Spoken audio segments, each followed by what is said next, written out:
I wanted to make a video on something that might seem quite niche, but actually I'm seeing more and more in therapy, and that is the effect of fatherlessness on young men and young boys.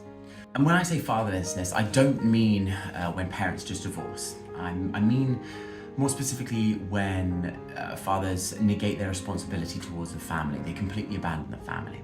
And usually you see the child, the young boy, probably around 10, 11, 12, 13, eventually come to the realization of the pain that the father inflicted on the mother by abandoning the family.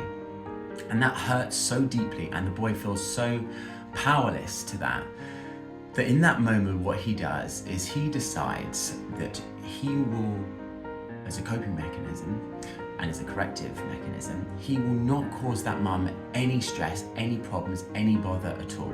In other words, he gets used to asking nothing of her, trying to just please her, and minimalizes himself. In doing so, he minimizes his boundaries and his wants and his needs and his emotional requirements. He minimizes the whole thing. Problematic, because that's the people-pleasing sort of mentality.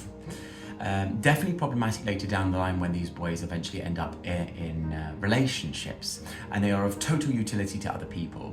But because they're of total utility to other people, they enter these relationships not randomly. They tend to pick people that need to be saved. Remember, the people we end up in relationships aren't random. We choose people that are familiar to our love template.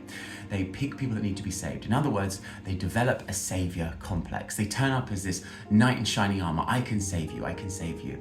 And the problem with that is they don't have their own boundaries in themselves. They don't consider their own needs in themselves. And that's problematic because if you can't touch your own pain, it's very difficult to be of full utility to somebody else. So of course the relationship inevitably ends, and that crushes them deeply because it's the relationship working out is so tied in with their kind of self-worth. I will save you, I can save you. Bear in mind it was from a warped love template from the past, and that's problematic. So we ask ourselves, what is the cure? What is the fix for this?